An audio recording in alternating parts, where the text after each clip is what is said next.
조선의 9대 국왕인 성종은 따뜻한 성품과 넓은 아량으로 많은 백성들에게 존경을 받으며 성군으로 이름난 왕이었다고 합니다.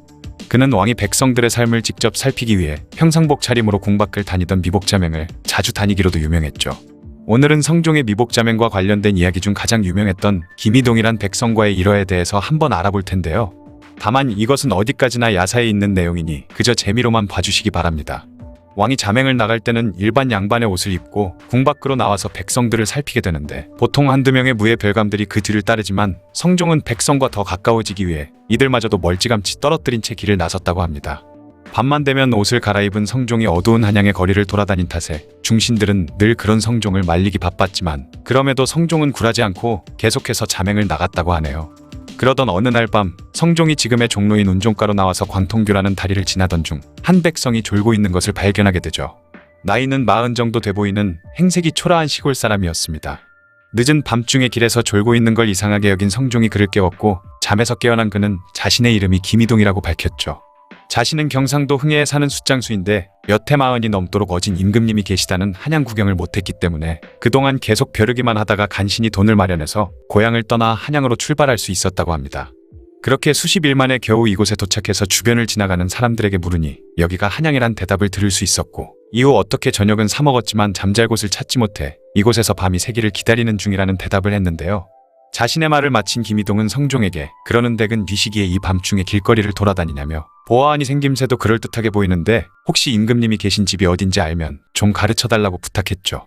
바로 눈앞에 그 임금을 두고도 알아보지 못하는 김이동을 보며 성종은 새어나오는 웃음을 겨우 참는 동시에 한편으로는 자신을 보기 위해 먼 곳에서 올라온 김이동의 마음에 감동했습니다. 잠시 후 성종은 시치미를 뚝 떼고 나는 동관에 사는 이첨지라는 사람이요. 내가 임금이 계신 곳을 알고 있기는 한데 대체 임금에게 무슨 말을 전하려고 그러시오? 라고 물었죠. 그의 말을 들은 김이동은 순박한 웃음을 지으며 무슨 특별한 이유가 있겠소? 다만 우리 고을 사람들이 말하기를 임금님께서 워낙에 백성들을 사랑하셔서 우리가 평소에 걱정 없이 잘 산다는 말을 많이 들었소. 그래서 기왕 올라온 김에 임금님을 한번 뵙고 돌아가고 싶었소. 빈손으로 뵙기는 뭐할 것 같아 우리 고장에서 나는 전복과 해삼 말린 것을 좀 짊어지고 왔지요.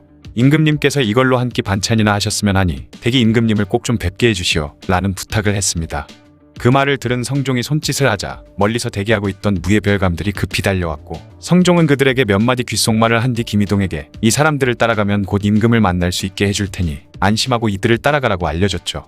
김이동은 서울 양반이 거참 인심도 좋구만 하고 기뻐하며 무예 별감들의 뒤를 따랐습니다. 다음 날 성종은 또다시 옷을 갈아입고 김이동이 묵고 있는 무예 별감의 집을 찾아갔죠.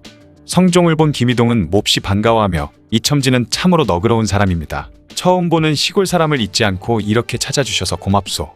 그런데 혹시 오늘은 임금님을 뵐 수 있는 건가요? 라고 물었습니다.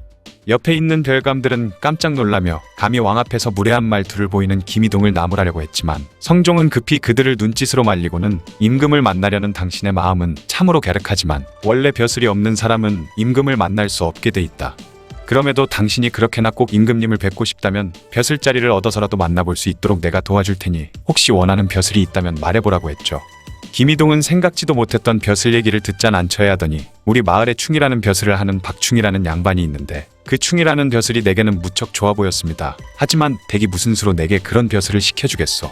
벼슬이 없으면 임금을 뵐 수 없다니 그냥 돌아갈 수밖에요. 그래도 이왕 왔으니 내가 가져온 선물이라도 좀 전해주시오 라고 말하고는 전복과 해삼을 싼 보퉁이를 주섬주섬 꺼냈습니다.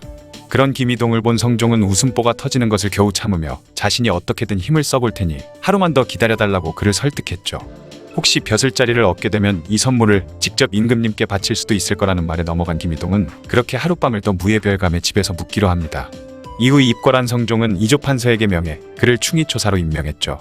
그리고 다음 날 아침이 되자 김이동은 무예별감으로부터 알 수 없는 관모와 관복, 남학신을 받게 됩니다. 어리둥절한 김이동이 이첨지는 어디로 간 거냐며 물었지만 무예별감은 아무런 대답 없이 그를 대궐로 데려갔죠.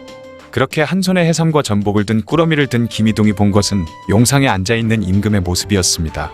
용상에 앉아있던 인물은 김이동에게 네가 짐을 보러 수백리 길을 왔다는 말을 들었으니 겁내지 말고 고개를 들어 짐을 쳐다보아라 라고 말했고 용기를 내서 겨우 머리를 든 김이동이 본 것은 바로 이틀이나 자신과 마주 앉아 얘기를 하던 이첨지의 모습이었습니다. 어리둥절한 김이동은 이첨지가 대체 어떻게 여기 와 있소? 라며 성종에게 물었고 그 말을 들은 신하들은 모두 죽일 듯한 눈빛으로 김이동을 째려봤죠. 그제서야 이첨지가 바로 임금이라는 것을 깨달은 김이동은 어찌할 바를 모르고 그 자리에 엎드려 벌벌 떨기 시작했습니다. 신하들은 감히 왕에게 무례하게 군 김이동을 엄벌에 처하자고 했지만 성종은 그런 신하들에게 김이동과 있었던 일들을 모두 설명해줬죠. 이야기를 듣는 도중에도 놀란 마음을 진정시키지 못하던 김이동은 가지고 온 해삼과 전복 보따리를 바닥에 떨어뜨리고 말았는데, 그 모습을 본 성종이 웃으며 그것을 주우라고 말한 뒤 저 해삼과 전복은 희동이 나를 위해 먼 길을 걸어 갖고 온 것이니 내 고맙게 먹지 않을 수 없다 라고 얘기한 후 김이동에게 후한 상금을 내리며 그를 돌려보내줬다고 합니다. 그렇게 김이동은 뜻하지 않게 충의벼슬을 얻게 된 채로 걸어서 올라올 때와는 다르게 다시 고향에 돌아갈 때는 말을 타고 금이환양을 하게 되었다고 하네요.